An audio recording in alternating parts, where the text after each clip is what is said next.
Fala galera, aqui quem fala é Thiago Dias, especialista em dependência química. Esse é o canal Dedo na Ferida da Dependência e hoje o tema é muito bacana e também acredito que bastante polêmico aí. Eu vou falar um pouco sobre o álcool, né? As verdades sobre o álcool. Vou falar um pouquinho das generalidades, onde e como adquirir, onde e como é usado, sintomas imediatos e os disfarces do uso, sintomas e consequências do uso crônico, a síndrome de abstinência e por fim o tratamento. Então, se você conhece alguém aí que tem problema com álcool, ou possa ser até mesmo você, e queira saber alguns caminhos para o tratamento, fique até o final aí que a gente vai mostrar para vocês, ok? Então, vou passar alguns dados aí importantes.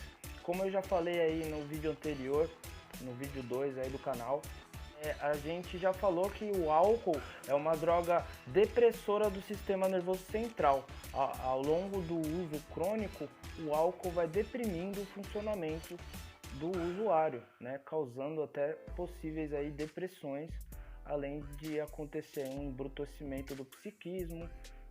Existem alguns dados, como eu também falei no vídeo anterior, que cerca de 2 bilhões de pessoas são usuários de álcool, e aí cerca de 15% aí desses 2 bilhões vão ser dependentes do álcool.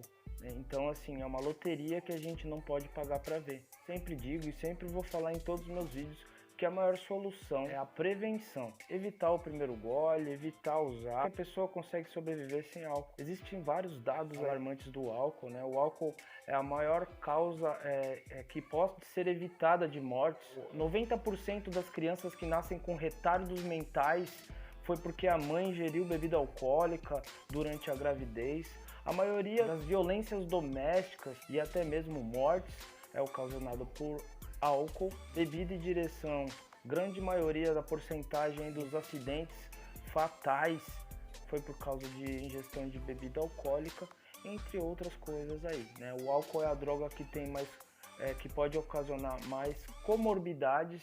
Comorbidade é justamente aquilo que é uma doença e aí vai existir outra, né? Quando já é uma doença, por exemplo, o alcoolismo e trombose, a trombose seria uma comorbidade, entre outras, e tudo isso a gente vai conhecer hoje nesse vídeo aqui, tá bom? Então assistam o vídeo até o final. Preciso de vocês aí para nos tornarmos agentes multiplicadores dessa mensagem. Então vamos começar. A gente sabe que a droga mais usada pelo mundo inteiro, não só no mundo inteiro, mas também pela juventude, é o álcool, né?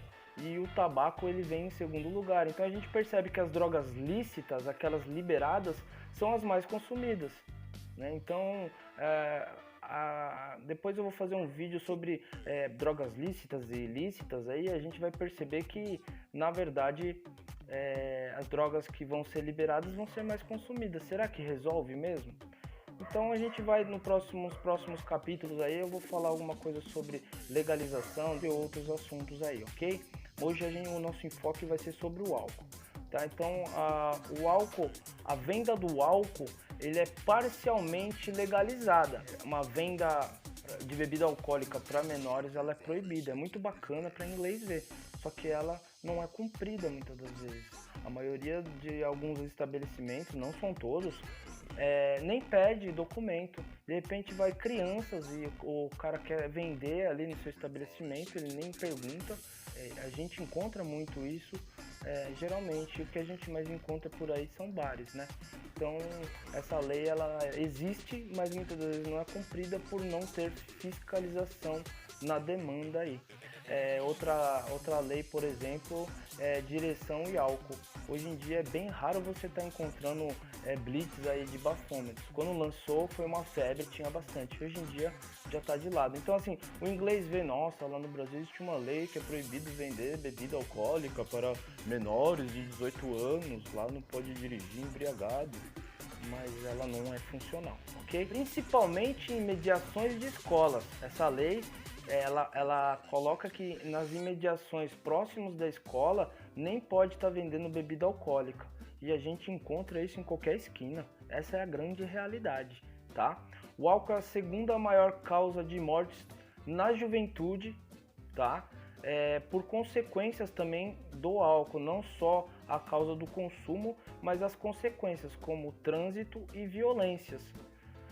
É muito associado a comportamentos violentos, como agressões, suicídios, abuso sexual, assaltos e etc. E aí também depois a gente vai entrar sobre sexualidade e drogas, gravidez indesejada, né, DSTs, entre outros, mas aí eu vou falar em outro episódio aí, tá bom? A média de idade do primeiro gole no álcool é a partir dos 12 anos, mostra que cerca de 11 a 13% da população é dependente, né, aqui no Brasil, ok? Dependente do álcool. Onde é encontrado em qualquer lugar.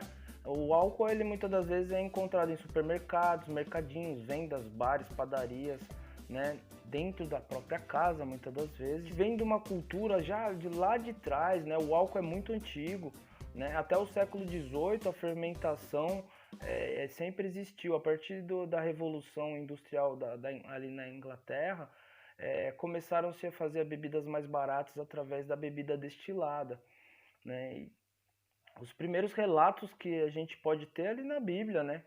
Quando Noé ficou embriagado e ele ficou nu, enfim, a gente tem relatos sobre o álcool. A história do álcool é muito antiga, né? Então, essa cultura, como eu falei lá atrás, festa tem bebida alcoólica, festa de criança tem bebida alcoólica, churrasco de final de semana existe bebida alcoólica, dentro da geladeira muitas das vezes da família tem bebida alcoólica.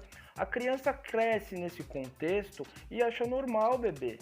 E às vezes ele vê um pai, um irmão mais velho, um primo, um tio bebendo, e vê ele bebendo e dando risada, sendo aquela pessoa alegre.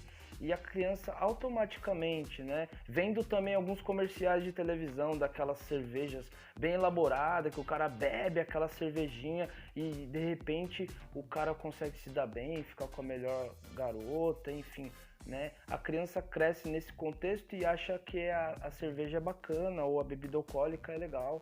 Então, temos que tomar cuidado e quebrar um pouquinho disso daí, né? Já falei onde é encontrado, né?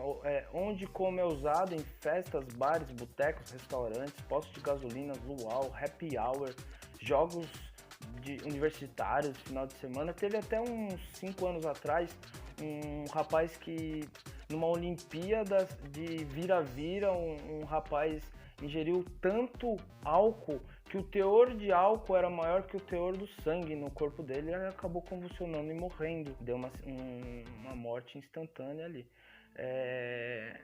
Bom, está nas modas também, né? Os jovens faziam o famoso esquenta, né? Antes de ir pro rolê, pra balada, baile funk, pros rolezinhos, eles já ingerem as bebidas alcoólicas antes, porque geralmente no rolê é mais caro, então eles compram antes. Às vezes tem aquela barraquinha, né? Igual daqueles de pipoca, às vezes que tem os tiozinhos que vendem lá as suas bebidas alcoólicas, eles já ingerem ali, às vezes já chegam embriagados no local.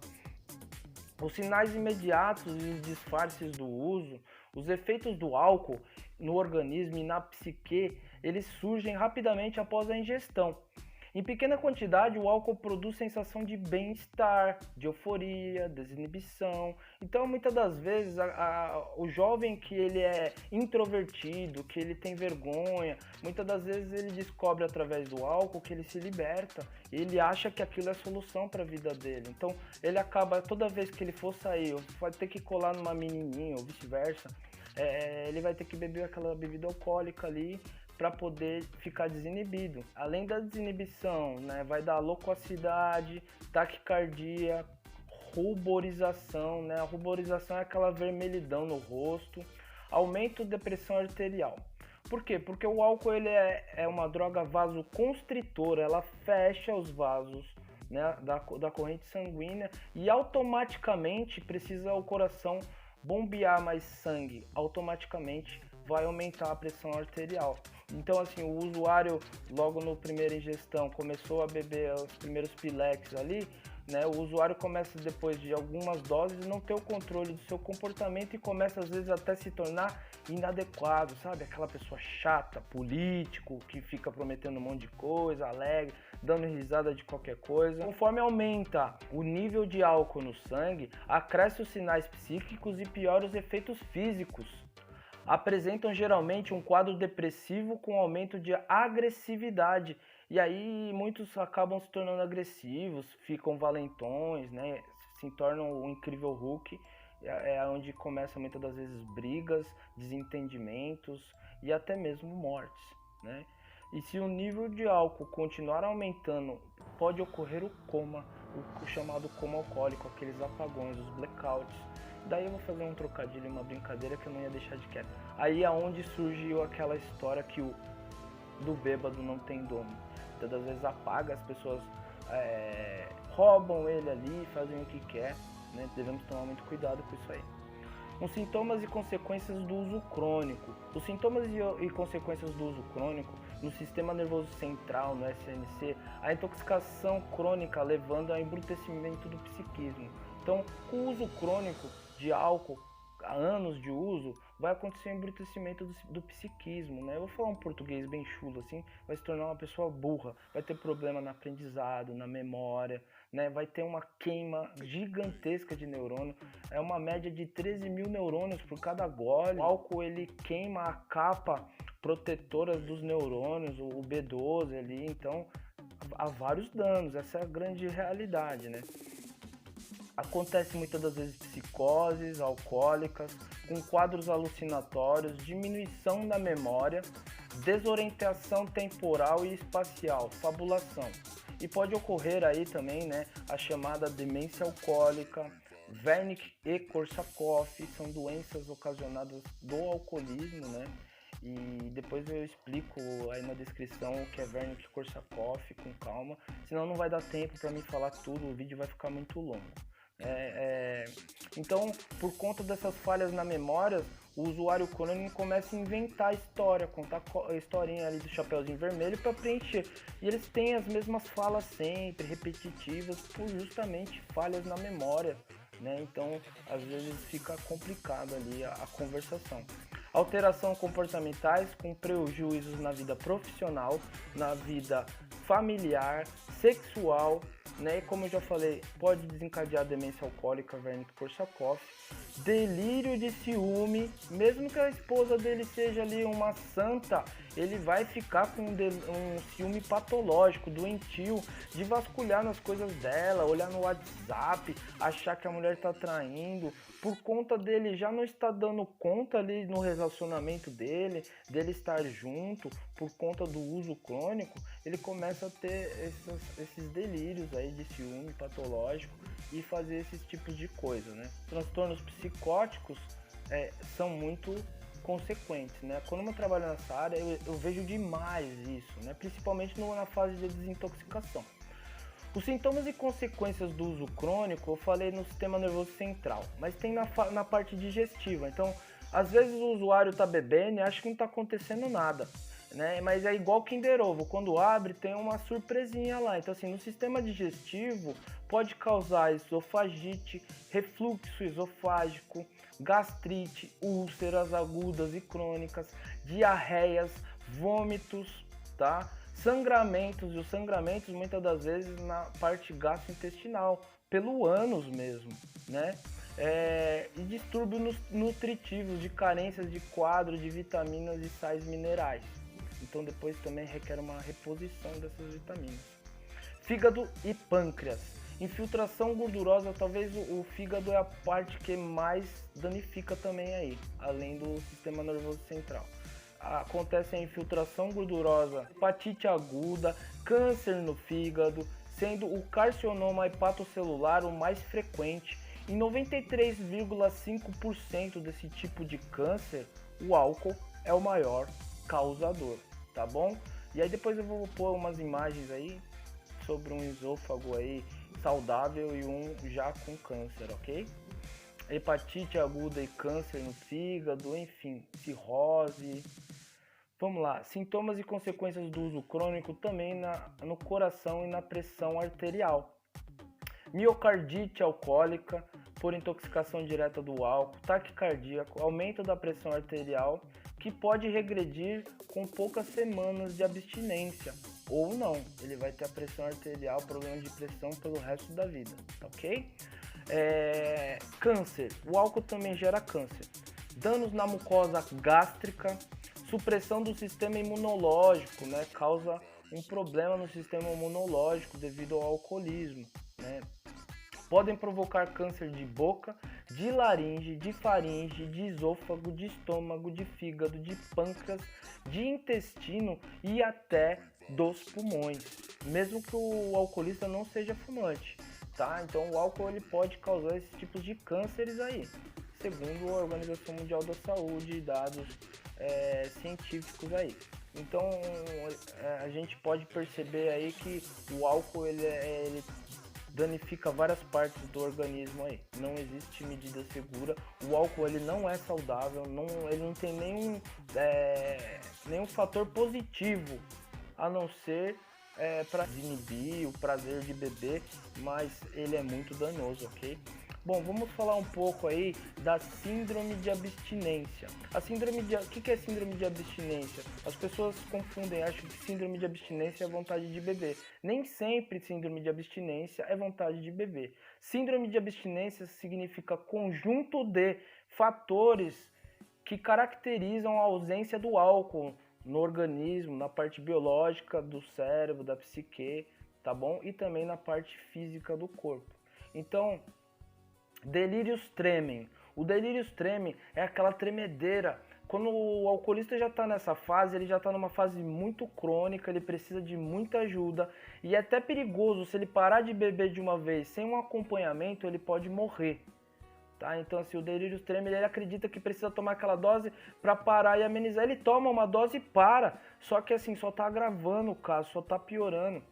É muito frequente no alcoolismo crônico, caracterizada por intensa excitação psíquica. Há um colapso mental, neurológico no corpo, ele começa a tremer, ter sudorese, ter delírios, né? Psicoses. Às vezes parece que ele vê bicho. Uma das piores síndromes de abstinência que eu já vi, presenciei, muitos e muitos casos, são a do álcool, tá? É uma das mais fortes e requer um acompanhamento médico, de enfermagem, de pessoas qualificadas aí para estar acompanhando aí. Torna a vida do jovem adulto, ou geralmente é mais para os idosos, né? Porque as pessoas vão usar, infelizmente vão buscar ajuda já quando já tá ali na fase crônica, né? Então, assim, é muito cuidado aí, tá bom? O tratamento para o álcool, né, para as complicações físicas, de acordo com os órgãos atingidos, é necessária a indicação de um médico clínico especializado. Então, assim, primeiro vai tratar das comorbidades, não da dependência do álcool. Então, se ele teve um problema gastrointestinal ali, ele vai procurar um médico especialista nessa área. Se ele está com problema de úlcera, está doendo o estômago, está com dificuldade de ir no banheiro, fazer cocôzinho, muitas das vezes vai ter que fazer ali a colonoscopia, é uma situação bem complicada. Para quem não sabe, a colonoscopia, alguém já ouviu falar da endoscopia da úlcera? Vai fazer o exame entrando aqui pela goela, a câmera, para fazer as imagens do seu estômago, né? Também vai ser indicado muitas das vezes esse exame. Ou a colonoscopia, que vai entrar pelo outro orifício, né? É bem complicado aí, tá? Então, cada caso danificado, você procura, né, da comorbidade, por exemplo, pressão alta, vai procurar um médico especialista. Se for uma questão de trombose, né, casos de trombose, de começa a inchar os pés, ficar com inchaço, começa a ter problema de circulação, principalmente nas partes inferiores, nos membros inferiores, devido ao álcool ter sido, como eu falei, uma droga vasoconstritora, tá? Então pode acontecer até amputamento de membros, como eu já presenciei, tá? Então requer muito cuidado. Antes de chegar dessa fase, pelo amor de Deus, vamos procurar ajuda, né? Das alterações psiquiátricas vai cuidar um clínico psiquiatra, um médico clínico psiquiatra. E assim, eu sempre vou salientar, é importante buscar um profissional. Se você for procurar um profissional na área, procure um profissional especialista em dependência química, tá? Um psiquiatra especialista em dependência química, tá? No caso aí, das alterações psicológicas e comportamentais vão cuidar, né, os psicólogos, os terapeutas especializados na área. Então também um psicólogo, um terapeuta, eles têm que ser especializados na área de dependência química, porque não vai dar certo, não adianta procurar outro profissional aí, tá bom? E também são orientados aí, muitas das vezes, grupos de auto e mútua ajuda, os grupos de 12 passos, né? No caso do alcoolista, seria legal ele procurar um Alcoólicos Anônimos, né? Existe CAPS, né? O CAPS AD, CAPS Álcool e Drogas. Existem tratamentos gratuitos muito bons, muitas das vezes as pessoas não sabem onde procurar ajuda. Vou falar um pouquinho mais pra frente sobre vários tipos de tratamento. Espero que vocês tenham gostado desse vídeo. Eu falei um pouquinho sobre a imensidade do álcool. Vai se estender muito, mas eu vou falando muito mais aí em cada episódio. Espero com vocês. Se vocês gostaram desse vídeo, dá um like aí. Clique aqui nas inscrições, se você ainda não é inscrito no canal. Compartilhe com seus amigos, né? Na descrição eu vou deixar algumas informações importantes, como eu disse. Leiam lá com calma, comentem, participem. Eu preciso de vocês. Vamos nos tornar agentes multiplicadores dessa mensagem.